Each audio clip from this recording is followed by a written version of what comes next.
Hello, I'm Jorge Gestoso. Welcome to a new program. On today's show, the profitable business of private detention centers in the U.S. and immigration. Our guest, Danny Cendejas, Organizing Director of the Detention Watch Network. Danny Cendejas, a warm welcome to the program. Thank you. Danny, 9 out of 10 detention centers in the U.S. are private, an increase of 50% on the last decade. How worrisome is for your organization?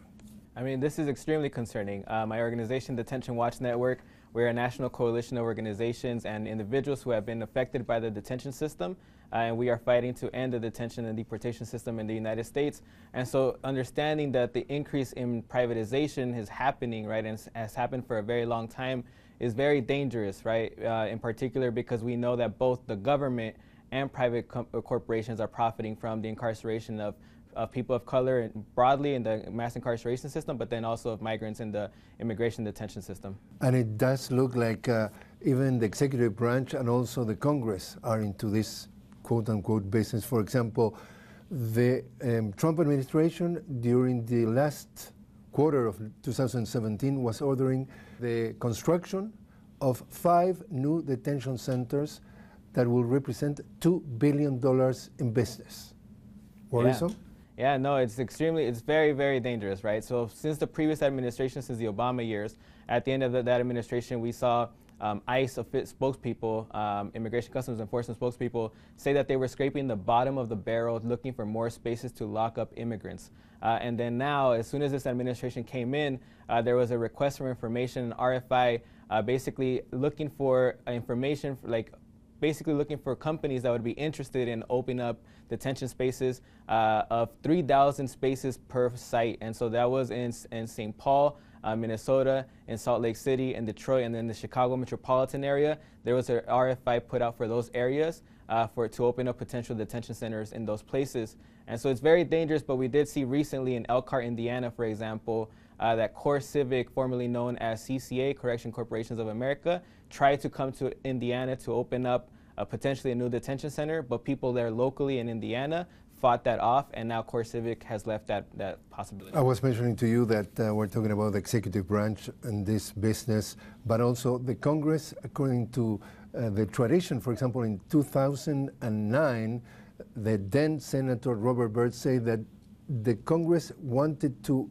guarantee that there are at least 33,000 beds per day assured in the business. And this is going on since the last 15 years. Yeah, unfortunately, currently there are well over 34,000 people in detention. And so daily? Yeah, daily. And so we have seen that increase happen already. It's well over that quota that used to be there. And so now we have a situation where Congress has consistently funded ICE and CBP. And so in fiscal year 2017, the funding for ICE for detention and deportation was $2.7 billion. And that comes out of our tax money. And so for over the past year or so, groups from the Detention Watch Network and or member groups and allies, we have been working together to push members of Congress to oppose funding for ICE and actually start talking about cuts to the budgets of these agencies. We're talking 2 large organizations, named CCA and GEO Group. Together, they own 72% of all the private prisons. And let's talk about their profits. CCA, it went from $133 million in last decade to $195 million. But in the case of GEO, it went from $41 million to $143 million, an increase of 244%. This is a milking cow. Yeah, no, this is something that has been happening for decades already. And so it starts with the system of criminalization of migrants from the year 1996 when Clinton was president. That's when the 1996, the IRA law, he signed that, which included, for example, the roots of 287G, which is the program that allows for local police to be deputized as immigration agents as well, and creates a collaboration between local law enforcement, local police, and ICE. And then also the uses of policies, for example, like mandatory detention that keep people locked up without the access to a judge. And so these policies now, like it's been administration after administration building on these of criminalization and now the expansion of detention and deportation. And we've been seeing that these companies are the ones that have been profiting largely, including as well, profiting along with the government as well. In terms of business, $32 million a year are assigned to housing of the prisoners and giving food to the prisoners. So it's not only the construction of the prisons, but also to take care of the prisoners, big business. Yeah, I mean, and this is, again, supposed care, right? We know that like this is like through direct experiences of people who have been in detention and through their leadership, people who are organizing inside detention centers as well, that there have been hunger strikes in this year, for example, at least 5 this year so far, demanding better food conditions, demanding better health care that are often handled by these private companies. And so we see that these companies are profiting, right, while also at the same time not meeting the needs that any human deserves and like any basic necessities for people who are in detention and in ICE custody. So are we facing a huge deal of corruption regarding illegal immigration and detention centers? I mean, like that's what it seems to be, right? That there does seem to be a very complicit relationship between politicians, between even local politicians at the city and county level who often have contracts with ICE and then have contract with these private companies, but then also these private companies who, one, they also have lobbyists, right? That they go push members of Congress to push certain bills and certain laws that would be anti-immigrant, that would benefit them in the end. We know that there are also the collaboration between ICE and the influence that the lies that they feed Congress to keep propping up their need for more money is also a big issue that we see. And so this is a big problem that we see, a big circle, like a revolving door, right, of people who are maintaining the system. So this is not only hypocritical, but could be even considered perverse that you see congressmen that preaches that they are caring about the undocumented situation, and they're pushing for a real immigration reform.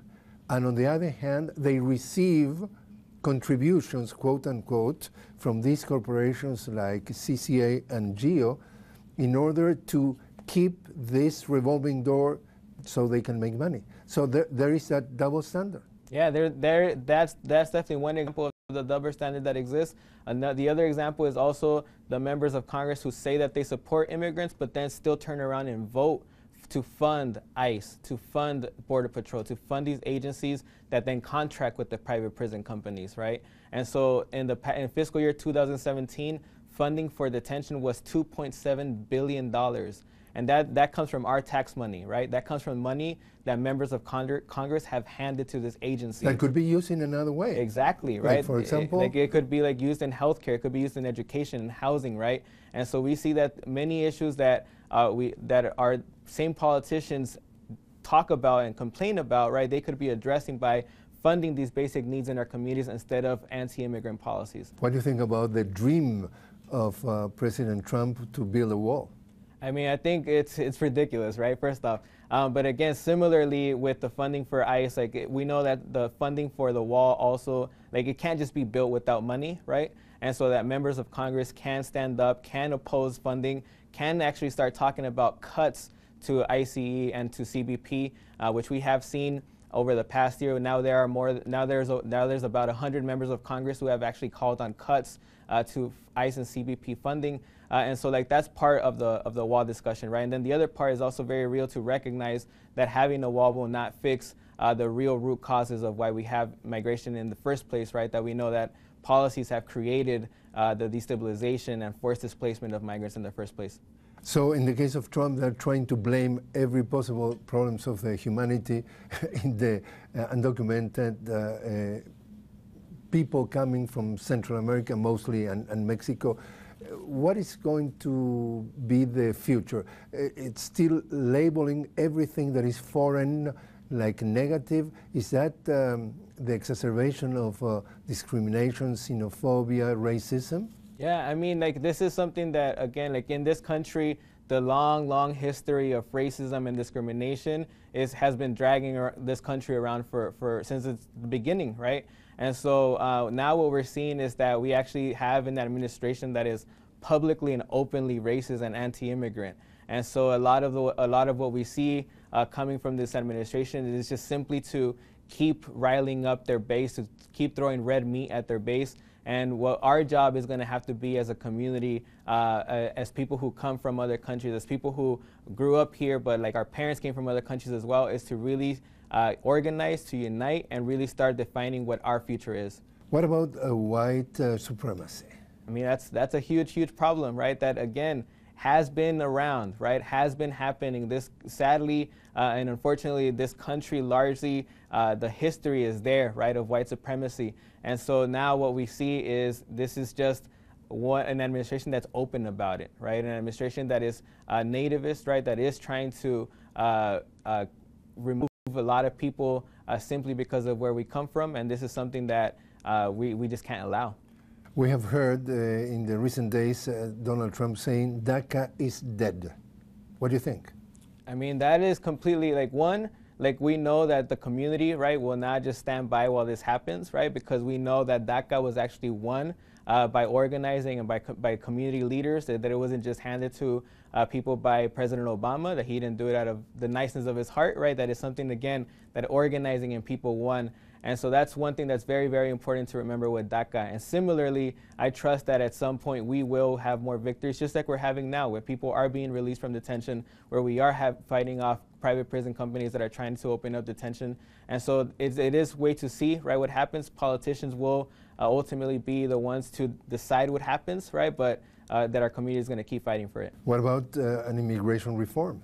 Similarly, right, like we know that ultimately, the politics will need to change, right, to have a true change that is that truly values justice, right, that truly values the dignity of all people, because it would also be harmful to have a reform that leads to more incarceration, for example, right? And so we know there's going to be a lot of work that needs to be done, but in the meantime, it's our responsibility to organize ourselves as a community to receive the political education that we need to be able to define the next terms to have a right future. Let's try to put two and two together.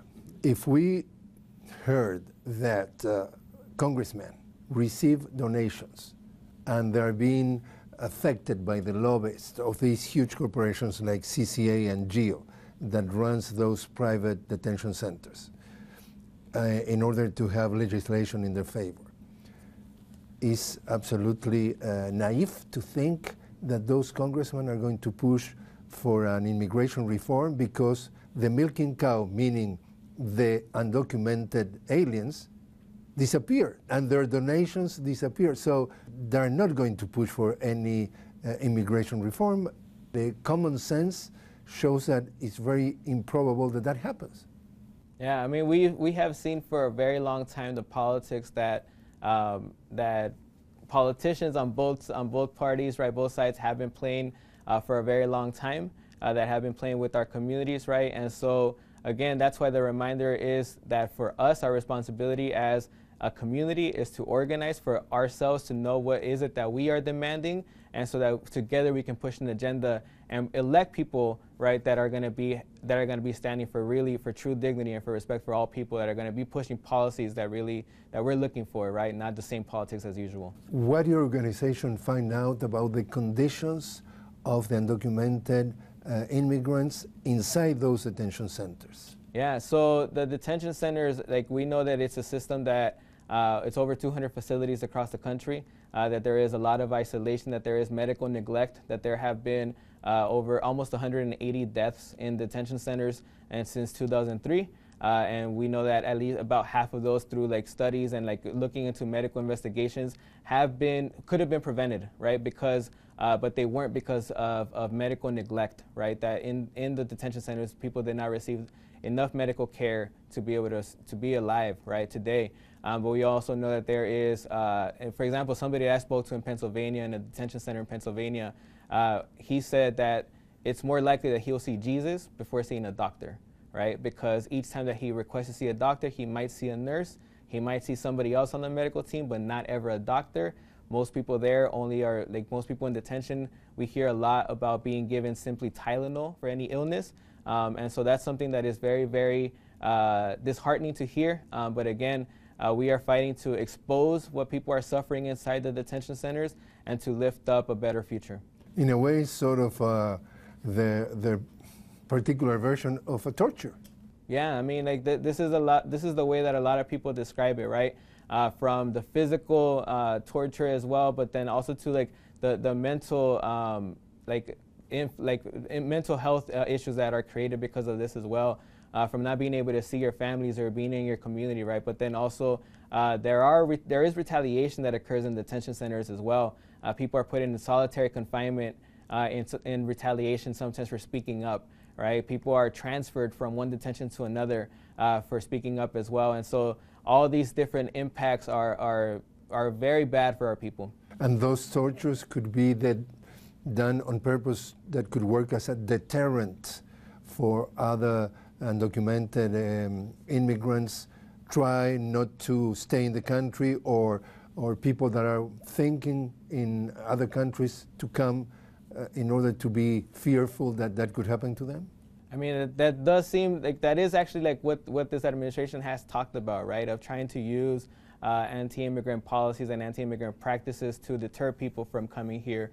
And so we do know that still, though, people will continue to migrate based on necessity, based on what is happening around them. But that these detention centers, right, are not a solution to what we're facing, right? Detention and deportation are not a solution to fixing the immigration issue. Do you remember that when Donald Trump candidate was running for the presidency, he was saying that he was going, at the beginning, that he was going to arrest and deport only the undocumented immigrants that they were having some background legal issues that has to committed crimes.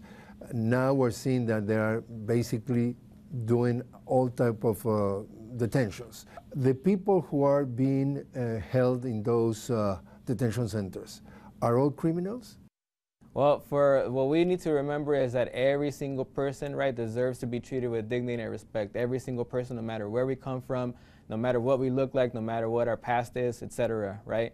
And so what we are seeing, though, with this administration is that they are openly trying to detain everybody who could be detained and or deported. And so we're seeing the impacts of that in our communities, in our families, and it's going to be up to us to fight for the liberation of everybody, right? Because we know that the detention and deportation system is one that is unjust. We know that it is racist. We know that it is one that criminalizes people and discriminates against people. And so we're going to have to figure out a better way, because detention and deportation, we need to abolish these institutions, and we need to get rid of agencies like ICE. We are hearing repeatedly that the detentions that are going on are very arbitrary, arresting people left and right, from parents that go to pick up the kids to the school and being arrested on the way, and so on and so forth. What do you know about the way that the ICE is acting regarding detentions? Yeah, I mean, the director of ICE said that everybody who is at risk of deportation and detention deportation should be looking over their shoulder, right? And it's like one, they're trying to create and instill fear in our community, and that's okay, right? It's okay for our communities to be afraid, because it is natural, right, to be afraid in this situation. But at the same time, we must recognize what the threat is, and we must come together, organize ourselves, learn our rights, and communicate, right? And we need to have plans of protection for ourselves, for our communities, from our families as well. If any of our loved ones happen to be in detention, right, need to be ready with the proper support. And in the meantime, I invite folks to get connected with local community organizations that are doing this work in your area. What do you think about the people who are running the Homeland Security Department? We're talking about the backgrounds before was very tough people. Are you concerned?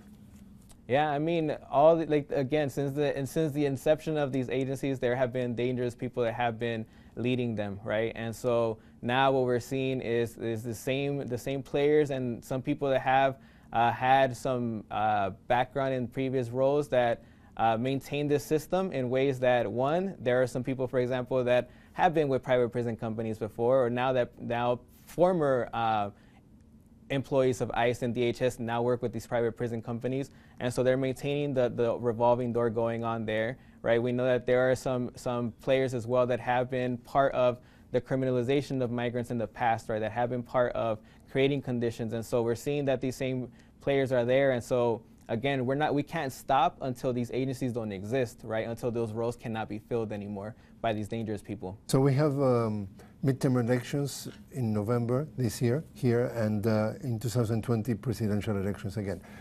How high in terms of the list of priorities of the subjects that are going to be discussed you think is going to be DACA and also an immigration reform? I mean, I expect, as it has been in the past, for it to be an important issue, right? It is going to be our responsibility as a community to make sure that all the issues that are related to immigration are front and center in those elections, right? For that, including that the abuse that people are facing in detention is also part of the conversation, that detention and deportation be talked about during elections, that we force candidates to take positions on abolishing detention, right, and not using these practices anymore, on getting rid of ICE. And so thinking about how we can talk about those conversations with all candidates, and thinking about how we as a community make that an issue moving forward. President Trump is pushing Congress to use what he called the nuclear options, and means to pass legislation using only 51% of the votes, in the case of the Senate, 51 senators, rather than 60 that normally is being necessary to pass legislation. Do you think that any type of legislation is going to pass before the midterm elections regarding the issue? I mean, that's still to see, right? We're also watching that process very closely and expecting some changes, but we know that there are definitely threats, right, as well. There could be some bad legislation that comes through, especially with this administration.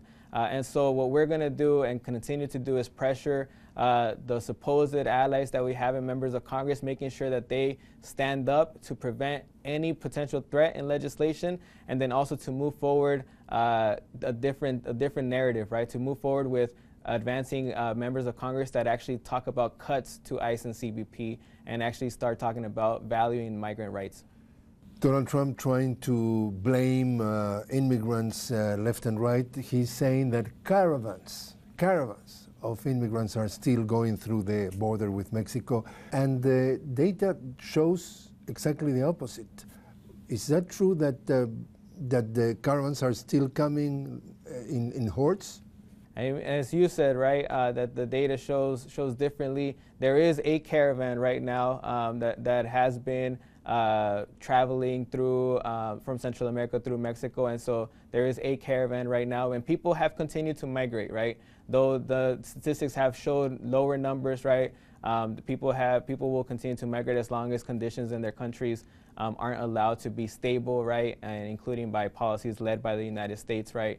That prevent stability in our home countries. And so this is what we're just seeing, is just another example of Trump trying to, rile up his base and trying to throw red meat at them and amp up the anti-immigrant sentiments. But we're going to focus on supporting our communities. We're going to focus on staying together and pushing forward. Ignoring those distractions, right, and pushing forward with what our agenda is. Well, the many experts, they realize, or they agree, that precisely because of the trade policies of the U.S. regarding Latin America, they do create the exodus of agricultural workers because of the subsidies, for example, that the U.S. put in their exports. So now the people who are just as a consequence of those trade policies find themselves without work in our countries, are coming here and are blamed for all the bad things, the bad issues, and they, in reality, for many, become what is called the modern slavery.